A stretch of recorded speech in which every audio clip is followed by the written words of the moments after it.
Welcome back to Vedic Astrology TikTok, where I'm walking you through different celebrities' charts to figure out what the fuck is wrong with them on an astrological level. Today we have Sydney Sweeney. Yes, this is late, okay? But listen, good genes don't have any expiration date. And really what I want to talk about is what the fuck is going on with Sydney Sweeney? Is she evil? Is she just there? What's going on? Is she consciously aware of what's going on? And I know that her family's MAGA, but is she MAGA? I don't know the whole story.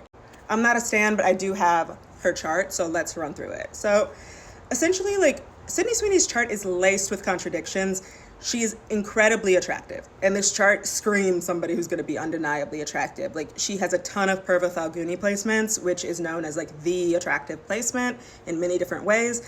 But her chart also tells me that she's likely deeply exhausting to be around in real life.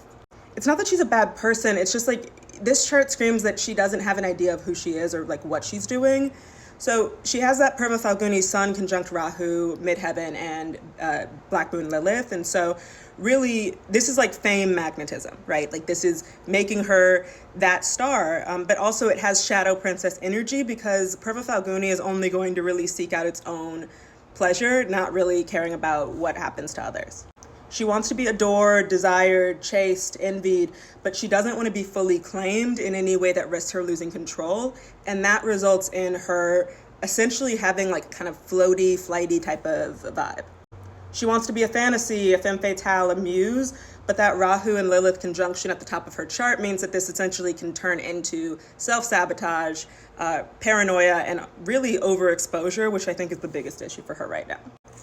She also has this Uttara Ashada moon conjunct Neptune, and that creates performative vulnerability.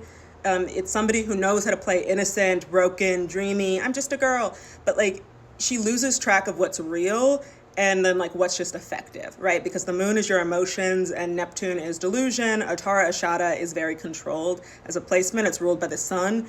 And so it's all about essentially becoming as successful as possible, not necessarily being real in any way. It's also a classic love addiction meets savior complex placement, turning into that idea of if I can be the girl that they can't forget, then I'll always matter in some way.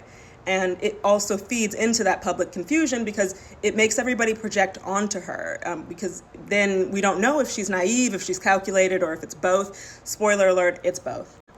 And then she has a Swati Venus conjunct Chiron. So that Venus in Swati, it just makes her love beauty and approval, but it also makes her feel like her desirability is conditional based on what other people give her. That if she lets anything slip, then she'll lose everything. And then with that Chiron on top of Venus, it's very tough because it makes you have wounds around being loved for who you are versus what you represent.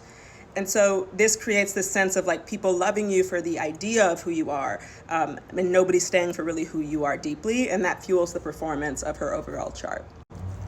And then she has an Anurata Pluto conjunct Lagna, or her ascendant, and so this is the core reason that she's not a bad person. It just means that she attracts karmic disaster. She has power and magnetism, but she doesn't fully understand it, and people obsess over her, and sometimes she can use that to her advantage. It's the feeling controlled and then controlling type of aspect. It means that she will blow up a connection or torch something just to make somebody else pay, even if it hurts her in the process. Essentially, Sydney Sweeney's chart screams she's a beautiful shell, a burdened soul, and she's borrowing her beliefs from other people. There's no stable core self in this entire chart. That Anurata Lagna, that ascendant, is carrying this. But Pluto with that mirrors and absorbs everything around her, and it just essentially makes her a bomb waiting to go off. There's no home base inside. There's nothing for her to return to.